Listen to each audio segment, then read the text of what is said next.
Hi viewers, welcome to TAMIL360 TV.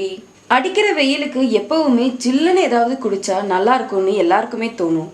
அதனால கடையில கிடைக்கிற கூல் ட்ரிங்க்ஸ் இல்ல வீட்லயே தண்ணியை ஃப்ரிட்ஜில் வச்சு யூஸ் பண்றது இந்த மாதிரியான விஷயங்களை நம்ம பண்ணிட்டு இருக்கோம். ஆனா அது நம்ம உடல் நலத்துக்கு கேடுங்கிறது நிறைய பேத்துக்கு தெரியறது இல்ல.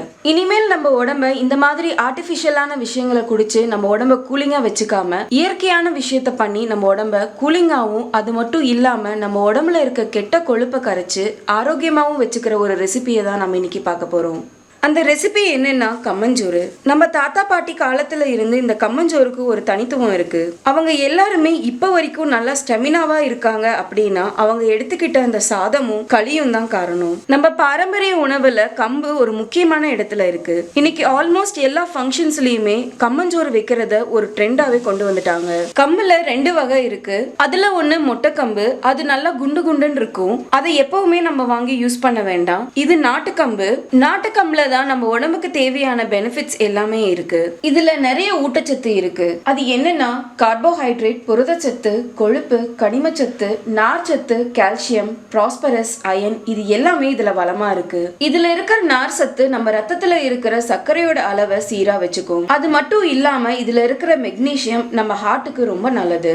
இதுல இருக்கிற ஒமேகா 3 நம்ம உடம்புல நோய் எதிர்ப்பு சக்தியை அதிகமாக்கும். இந்த கம்பை யூஸ் பண்ணி நிறைய ரெசிபிஸ் பண்ணலாம். இன்னைக்கு நான் கம்மஞ்சோறு தான் செஞ்சு காமிக்க போறேன். எப்படி செய்யலாம்னு பார்க்கலாம். நாட்டுக்கம்பு 500 கிராம் எடுத்திருக்கிறேன். இன்னைக்கு எல்லா டிபார்ட்மெண்டல் ஸ்டோர்ஸ்லயுமே இதுல இருக்க தவிடு எடுத்து கிளீன் பண்ணியே வருது. கம்பு நான் 1 பவுல் அளவுக்கு எடுத்திருக்கேன். அதனால 2 பவுல் அளவுக்கு தண்ணி ஊத்திருக்கேன். நீங்க சப்போஸ் டம்ளர்ல அளந்து போட்டீங்கன்னா 1 மடங்குக்கு 2 மடங்கு தண்ணி ஊத்தணும். அடுப்பை பத்த வச்சுக்கலாம். தண்ணி நல்லா கொதிக்கிற வரைக்கும் வெயிட் பண்ணணும். நம்ம தண்ணியை கொதிக்க வைக்கும் போது தண்ணி கொஞ்சம் சேர்த்து ஊத்தி கொதிக்க வச்சுக்கோங்க.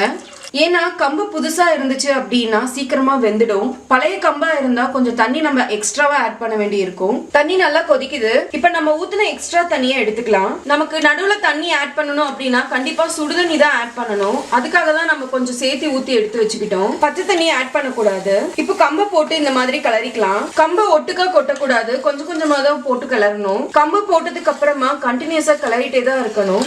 விட்டோம்னா அடி பிடிச்சுக்கும். கம்பு இந்த மாதிரி வெள்ளை வெள்ளையா இருந்துச்சு அப்படின்னா கம்பு வேகலன்னு அர்த்தம். இது நாட்டு கம்பு அப்படிங்கறதுனால இதை ஊற வைக்கவும் தேவையில்லை, கழியவும் தேவையில்லை. அப்படியே டைரக்டா யூஸ் பண்ணிக்கலாம்.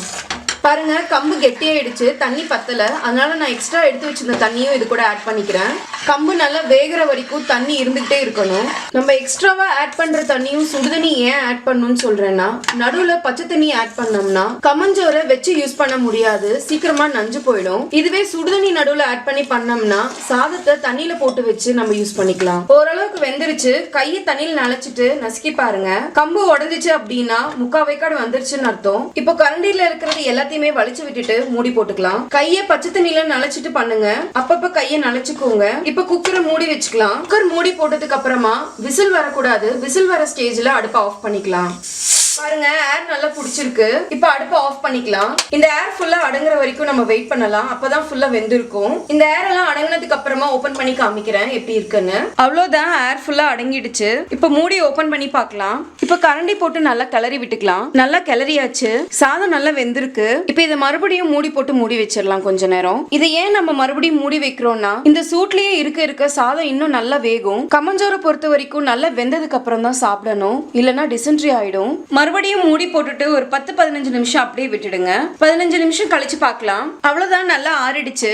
இதை நீங்க சூடா சாப்பிடணும்னு ஆசைப்பட்டீங்கன்னா இதுக்கு காம்பினேஷனா நடக்கல்ல சட்னி, பருப்பு குழம்பு, கருவாட்டு குழம்பு, இது எல்லாமே நல்லா இருக்கும். இதை செஞ்சு அப்போதைக்கு தான் சூடா சாப்பிட முடியும். வச்சு யூஸ் பண்ணணும்னு நினைச்சீங்கன்னா இதை உருண்டை பிடிச்சு தண்ணியில போட்டுக்கலாம். இந்த மாதிரி உருண்டை பிடிச்சு தண்ணியில போட்டு வச்சுக்கலாம். உருண்டை பிடிக்கும் போது கையை அப்பப்ப நனைச்சிட்டு உருண்டை பிடிங்க. அப்பதான் கையில ஒட்டாம இருக்கும். இதை ஏன் நம்ம மண்பானையில போட்டு வைக்கிறோம்னா மண்பானையில போடும்போது புளிச்சும் போகாது, கெட்டும் போகாது. இத 3 நாள் வரைக்கும் நம்ம வச்சு யூஸ் பண்ணலாம். இத நம்ம ஊத்தி வச்சிருக்கிற தண்ணிய காலையில வெறும் வயித்துல குடிச்சோம்னா ரொம்ப நல்லது. தண்ணியை கூட நம்ம மாத்தி மாத்தி வச்சுக்கலாம். இது நல்ல வெயில் நேரத்துல கரைச்சு குடிக்கும் போது உடம்புக்கு நல்ல ஸ்ட்ரென்த் கொடுக்கும். அது மட்டும் இல்லாம உடம்புல இம்யூனிட்டி பவரை இன்க்ரீஸ் பண்ணும். சோ இனிமேல் இந்த சத்தான கம்மஞ்சோரை செய்யறது ரொம்ப கஷ்டம் கிடையாது. குக்கர்லயே ரொம்ப ஈஸியா பண்ணிடலாம். இந்த கம்மஞ்சோரை நம்ம கரைச்சு குடிக்கும் போது இது கூட தயிர், மோர், சின்ன வெங்காயத்தை சின்ன சின்னதாக கட் பண்ணி போட்டு இது எல்லாத்தையும் ஆட் பண்ணி கரைச்சி குடிச்சோம்னா உடம்புக்கு நல்ல ஸ்ட்ரென்த்தை கொடுக்கறதோட மட்டும் இல்லாமல் உடம்புக்கு நல்ல ஆரோக்கியத்தை கொடுக்கும். ஸோ இந்த வீடியோ பார்த்ததுக்கு அப்புறமா நீங்களும் மறக்காம நாட்டுக்கம்பு வாங்கி